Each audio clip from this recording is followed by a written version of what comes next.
Bonjour. Aujourd'hui, quelques petites histoires, des contes, des légendes, mais aussi des histoires de vérité. La première que j'ai récoltée, c'est l'histoire de Chicorei. Chicorei, le roi des esclaves. Il y a longtemps de cela, en Afrique, au Bénin plus précisément, il y avait un roi. Et ce roi était le plus juste des rois qu'on ait jamais vu dans ce village. Ce roi était toujours gentil. S'il y avait un vieillard qui avait du mal à marcher, il allait vers lui et il le tenait. S'il y avait un enfant qui pleurait, il allait le consoler. Et tout le monde l'aimait. La vie était paisible, car dans ce village, il y avait une rivière qui coulait avec de l'eau douce, bien fraîche. Il y avait des arbres fruitiers remplis de bons fruits, gorgés de sucre comme du miel. Et puis, il y avait aussi une grande forêt avec plein de beaux arbres qui allaient presque jusqu'au ciel quand on les regardait d'en bas. C'était la belle vie. Et puis un jour, des hommes sont venus. Des hommes sont venus avec des lances qui crachaient des flammes. Ils sont arrivés et ils ont capturé tous les villageois, le roi aussi. Ils les ont fait mettre à genoux. Et ensuite, ils ont décidé, les plus vieux, on les massacre. Les plus jeunes, on les massacre. Ils nous serviront à rien.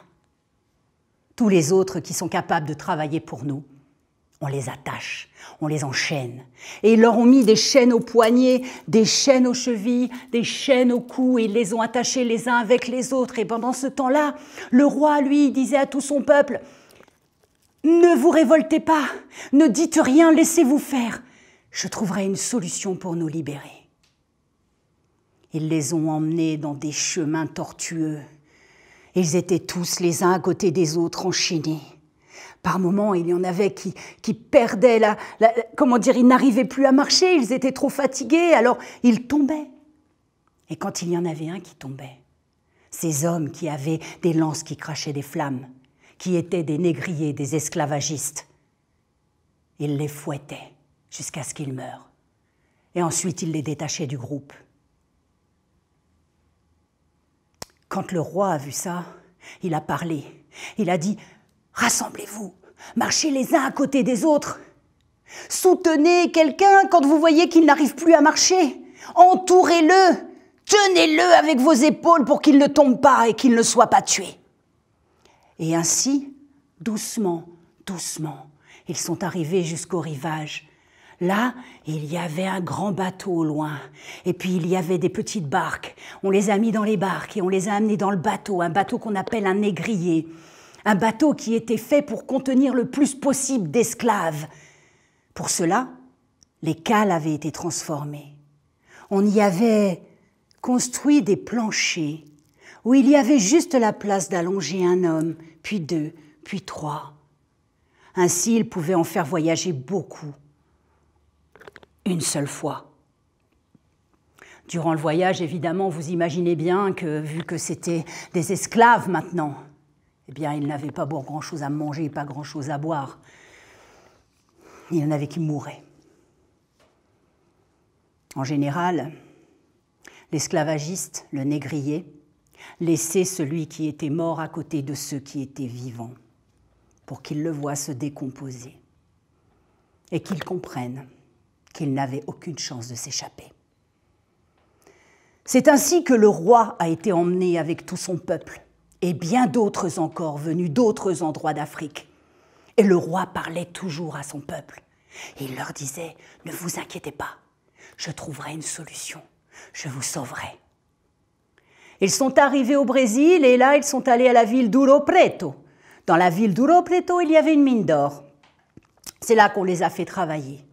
Du lever du soleil jusqu'au coucher du soleil, ils allaient dans la mine et ils tapaient, creusaient, et ils récupéraient des petites poussières d'or. Ensuite, ils allaient à la fontaine et puis ils prenaient leur tamis et la poussière d'or, ils la récupéraient et ils la donnaient au maître. Du lever du soleil au coucher du soleil. Et quand ils sortaient de la mine, on les obligeait à se déshabiller. pour être sûr qu'ils n'auraient pas volé un petit peu d'or. Non, parce que vous comprenez, à cette époque-là, une loi était passée. Une loi qui disait qu'un esclave pouvait se racheter. Ah oui, sauf que l'esclave ne gagnait pas d'argent. Comment aurait-il pu se racheter? Le temps a passé et à force, eh bien, le gardien du camp a remarqué ce grand noir imposant que tout le monde écoutait. Il l'a appelé Chicorei. Chicorei, ça voulait dire le roi Chico. Il lui a dit, puisque tu es si imposant et que tout le monde t'écoute, eh bien, je vais faire de toi le roi de ce campement. Et chaque fois qu'il y aura un souci, c'est à toi que je demanderai des explications. Évidemment, le roi a accepté. Et ainsi, chaque fois qu'il y avait une bagarre qui commençait, chaque fois qu'il y avait des soucis qui auraient pu faire que le gardien et les autres soldats viennent les fouetter, Chicorei arrivait. Il parlait avec les esclaves et tout s'arrangeait. Il y avait une telle confiance avec le temps que les gardiens dormaient la nuit. Ils ne faisaient même plus la garde parce qu'ils avaient confiance en Chicorei. Quand le roi a compris à quel point ils avaient confiance en lui, il a demandé à tous les esclaves de se réunir un soir où la lune n'était pas là pour pas qu'on les voie. Et ils sont allés aux abords de la forêt et là il a parlé.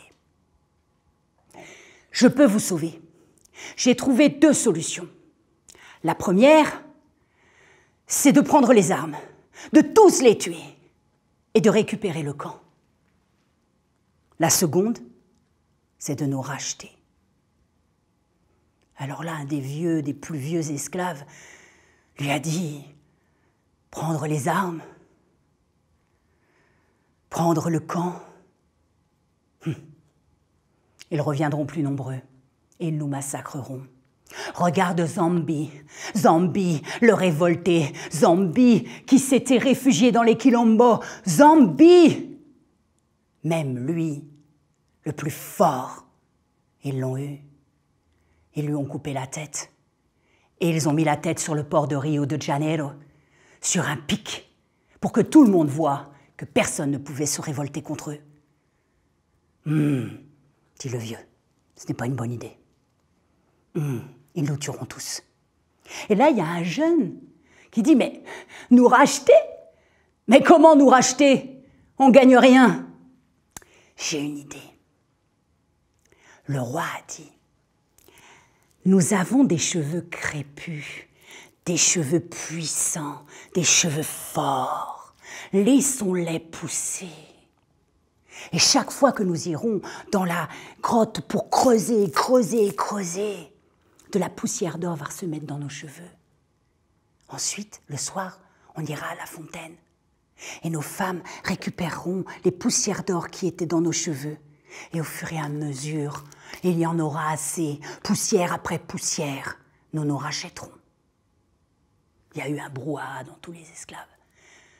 Et puis il y en a un qui a dit, en tout cas, ça sera long, mais on y arrivera peut-être. Tout le monde a dit oui, oui, sûrement. Enfin, tout le monde était d'accord. Depuis ce jour-là, ils se sont laissés pousser leurs cheveux. Leurs cheveux, bien beaux, bien forts et bien puissants, retenaient la poussière d'or. Et tous les soirs, ils allaient à la fontaine et leurs femmes, inlassablement, rinçaient les cheveux pour récupérer la poussière d'or. Et au bout de quelques semaines, le premier petit sac rempli de poussière d'or était là. Chicorei, tout content, est parti avec Mamadou. Mamadou, c'était l'un des plus grands des esclaves, il était très costaud. Et lui, ce qu'il voulait de Chicorei, c'est refaire un village à l'extérieur du camp avec tous les hommes libres. Il voulait que ce soit Mamadou qui commence, qu'il pose la première pierre de la première maison. Il est allé voir le gardien qu'il connaissait bien et qu'il l'appréciait, et il lui a donné le sac et il lui a dit, voilà, Mamadou se rachète. Le gardien l'a regardé, Mamadou se rachète. Où as-tu eu cet or? Si ton maître te le demande, lui a dit Chicorei, qu'est-ce que tu lui diras? Le gardien ne voulait pas avoir de problème avec son maître, alors il a préféré laisser ça là et il lui a dit très bien qu'il s'en aille. Et c'est ainsi, petit grain d'or après petit grain d'or, que tous, ils ont été libérés, ont pu aller à l'extérieur du campement, dans ce nouveau village qui se construisait, appelé le village de Chicorei. Bien sûr, régulièrement, ils disaient « Mais Chicorei, c'est à toi de sortir dehors !» Mais Chico disait « Non, je serai le dernier !» Est arrivé le jour où Chicorei avait assez d'or pour se racheter lui-même, le dernier des esclaves. Ses cheveux avaient tellement poussé, sa barbe était jusqu'à ses genoux, ses cheveux touchaient terre derrière, et ils étaient devenus tout blancs. Et quand il est sorti, quand ils l'ont vu arriver, il y avait de la poussière d'or qui n'avait jamais pu partir de ses cheveux. On aurait dit qu'il avait le soleil autour de lui. Et tout le monde l'a acclamé. Et tout le monde lui a dit merci, car il avait sauvé tout son peuple de l'esclavage. C'est déjà une belle histoire. Mais ça ne s'arrête pas là. Ils ont continué de travailler dans le campement, mais en tant qu'ouvriers, en étant payés. Et là, ils ont trouvé un gisement. Ils ont trouvé un petit filon, ils ont trouvé un peu d'or.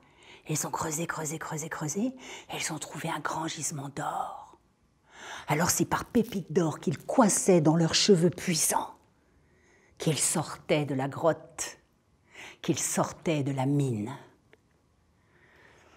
Avec tout cet or réuni, sans que les gardiens ne le voient, Chicorei a racheté la mine d'or.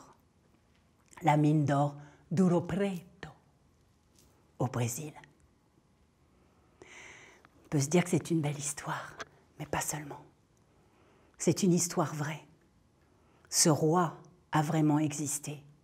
Ce roi a vraiment sauvé son peuple de l'esclavage, sans verser une seule goutte de sang. Et encore aujourd'hui au Brésil, on parle de lui comme d'un héros. Chicorei, le roi des esclaves. Cette histoire, je la tiens d'une femme au Brésil qui m'a raconté longuement, jour après jour, à quel point elle était heureuse d'être libre. Mais vous savez, cette histoire n'est pas racontée partout. J'ai eu la surprise de remarquer qu'elle était trouvable dans les bibliothèques ici, en France métropolitaine. Mais personne ne la connaissait en Martinique, ou en Guyane, ou en Guadeloupe. Alors faisons vivre cette histoire.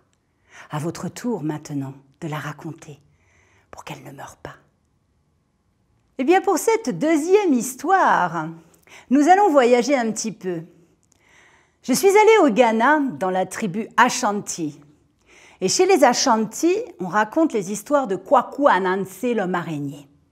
Kwaku Ananse, ça veut dire araignée, mais Kwaku, ça veut dire mercredi ou vendredi. À vous de chercher. Mais en tout cas, moi, par exemple, je m'appelle Caroline, et là-bas au Ghana, ils m'appellent Yaa Caroline, ça veut dire que je suis née un jeudi. Donc renseignez-vous un petit peu, vous pourrez trouver tout ça sur Internet. Alors voici donc Kwaku Ananse qui est né un vendredi, allez je vous le dis quand même. Kwaku Ananse, l'homme araignée, était particulier. Kwaku Ananse avait 4 bras et 4 jambes. Ah oui, c'est un homme araignée quand même. Hein. Et Kwaku Ananse, quand j'ai entendu parler de lui au Ghana, j'ai trouvé que ses histoires étaient vraiment agréables, sympas, jolies, drôles. Et puis j'ai voyagé, je suis allée jusqu'en Jamaïque. Et là, j'entends parler de Anansi the Spider-Man. Je me suis dit, c'est pas possible. Mais comment ça se fait? Et c'est là que j'ai compris que dans le peuple Ashanti, au temps de l'esclavage, beaucoup avaient été capturés et emmenés sur l'île de la Barbade. Là, on décidait les moins gentils, on les mettait dans telle île, les plus gentils dans telle île, et ceux qui étaient les plus terribles, on les mettait en Jamaïque. Et là, les Ashantis retrouvaient les Arawaks et les Caraïbes que Christophe Colomb n'avait pas pu massacrer.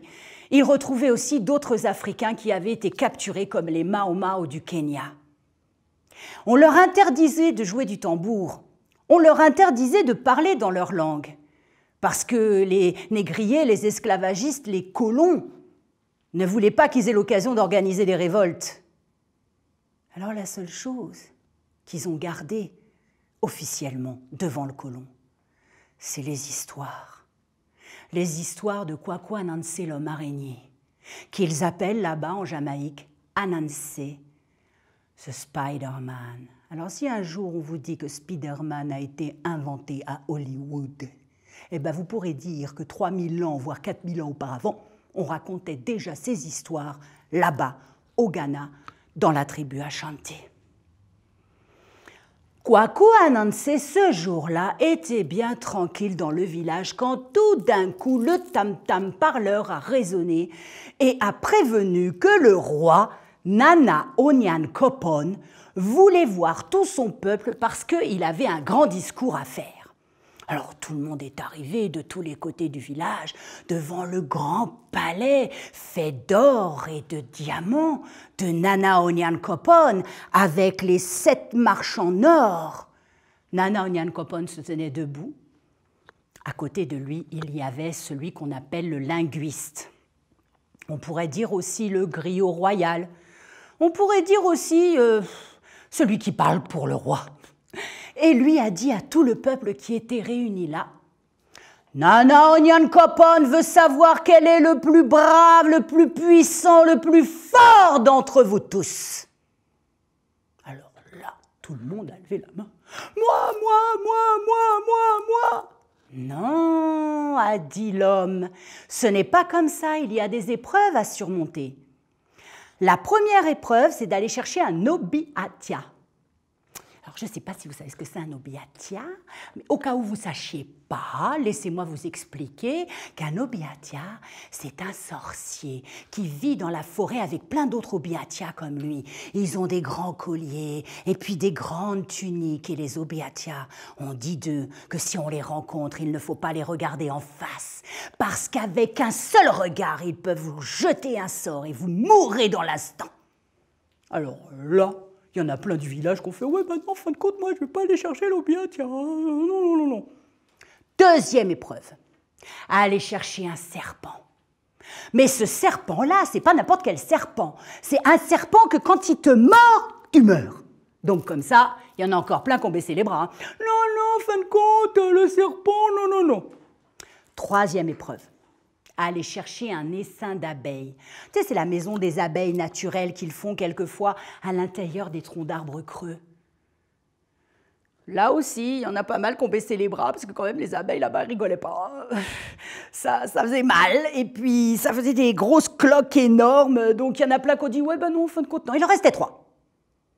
Le premier, il a dit « Ouais, moi, j'ai pas peur, moi. Moi, je vais aller chercher l'obiatia, moi, il n'y a pas de problème. » Et il est parti en direction de la forêt. À l'intérieur de la forêt, là où pour pouvoir se déplacer, il faut y aller avec le coutelas, le coupe-coupe, le grand couteau avec la lame bien aiguisée. Et il est arrivé à un endroit où les feuilles des arbres sont tellement nombreuses qu'on ne voit plus rien. C'est comme si on était en pleine nuit, alors qu'il fait jour. C'est là que sont les obiatias. Il s'est approché. Tout doucement.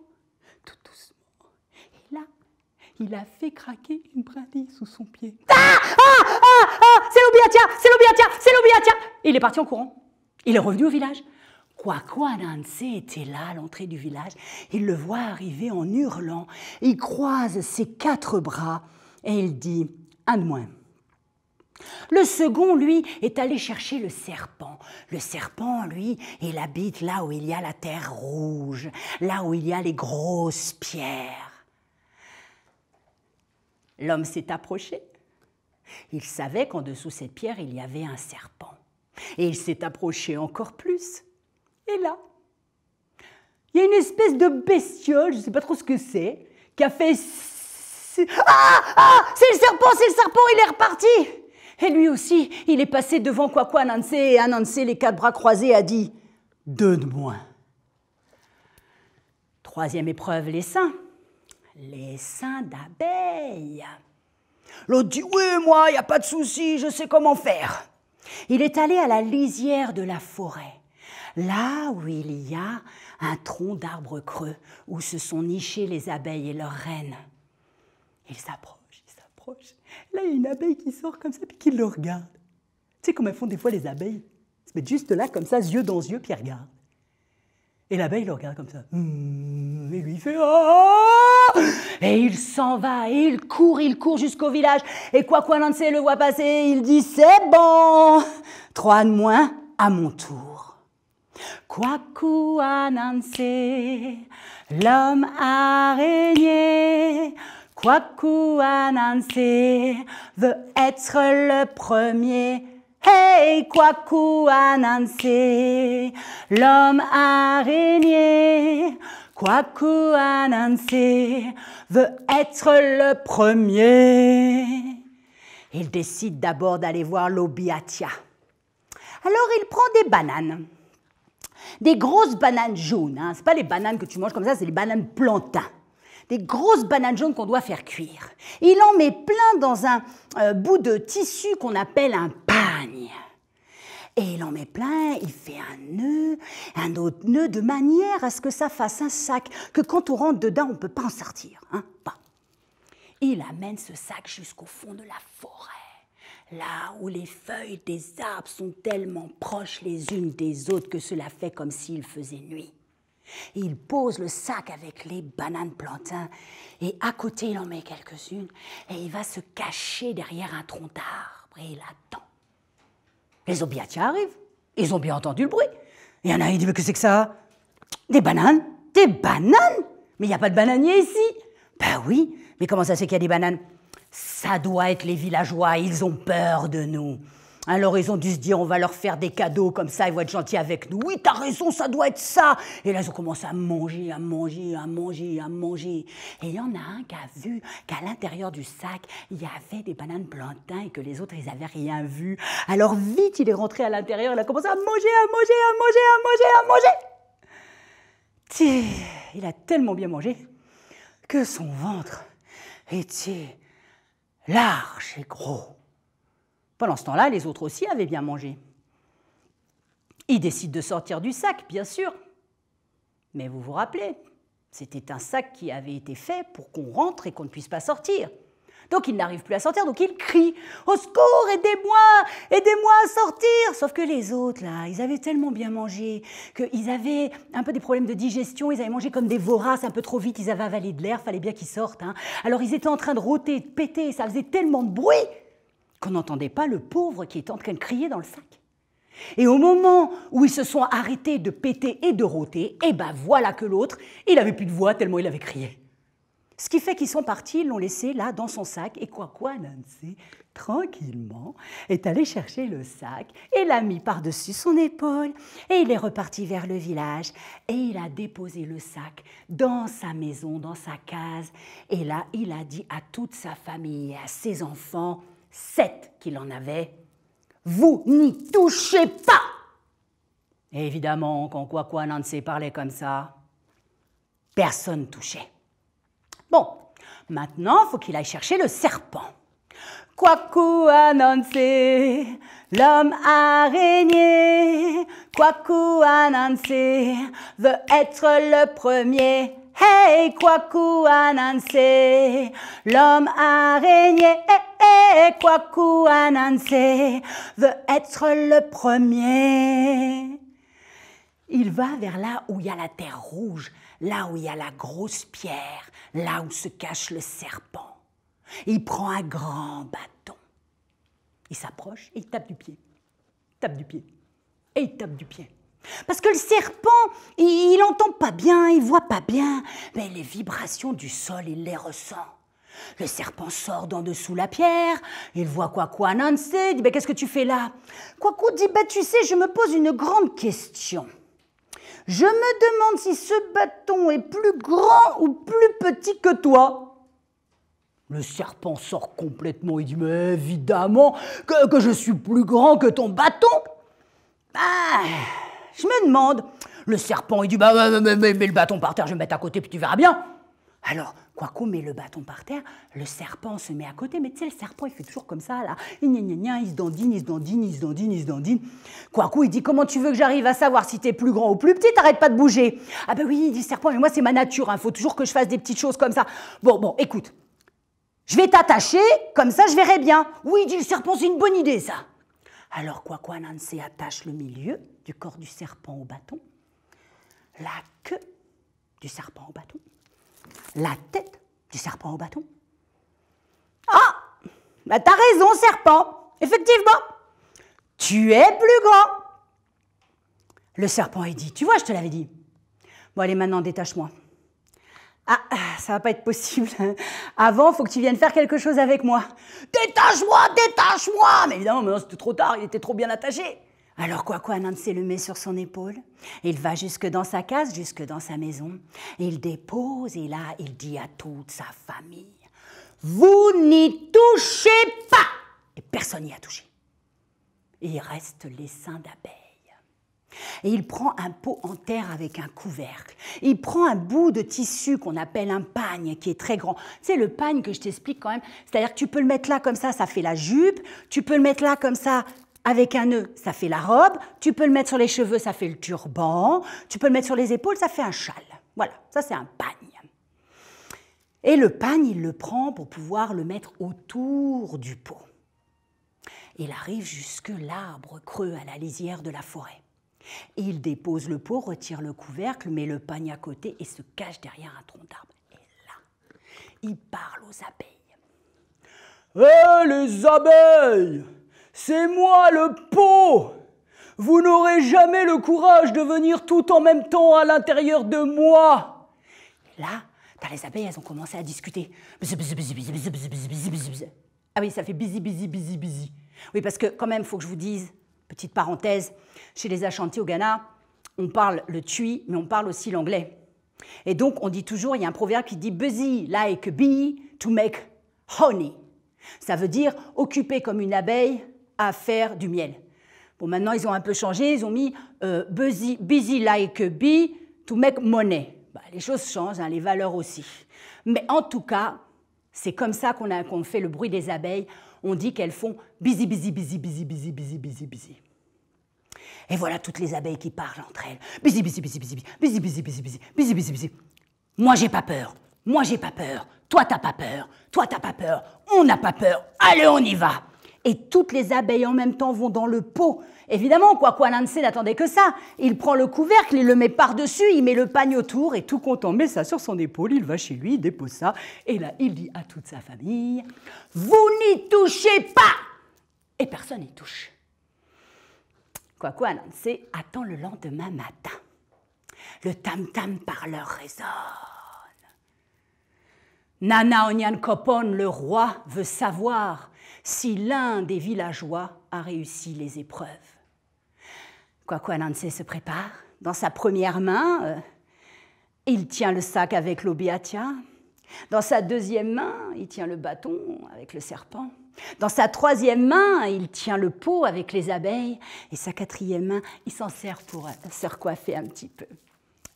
Il arrive jusqu'au village, là où il y a le palais en or et en diamant, là où il y a les marches en or et juste au-dessus, Nana Onyankopon, le roi, et son linguiste, celui qui parle pour lui. Quand il arrive, tout le monde s'écarte. Il monte les marches et il arrive juste à côté du roi Nana Onyankopon et il dépose les 3 paquets. C'est le linguiste qui vérifie. Il ouvre le sac, l'obiatia se sauve en courant. Première épreuve, surmontée. On voit bien que le serpent est bien attaché. On le détache parce qu'après tout, on n'en a pas besoin après. Le serpent s'en va sans rien demander. Quand il ouvre le pot, toutes les abeilles s'en vont. Busy.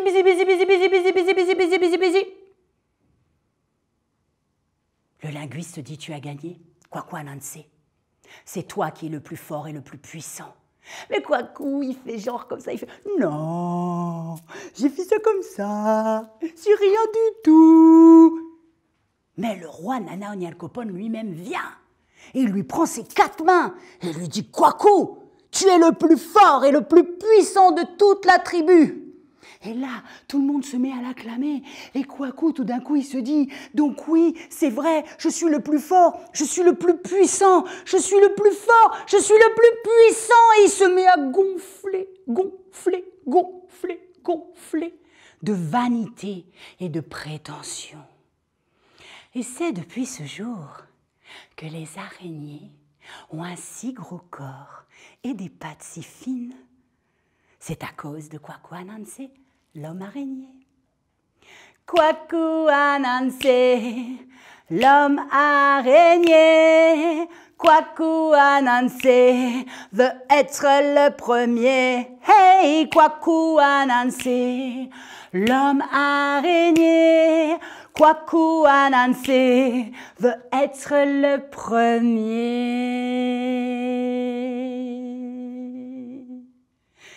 Et ce qui est assez fabuleux dans ces histoires qui ont traversé les mers et qui ont survécu à tant de cruauté, eh bien, ce qu'il y a de merveilleux, c'est que toutes ces histoires qui se racontent aussi en Jamaïque ont gardé les noms d'origine et ils ont gardé tous les noms africains.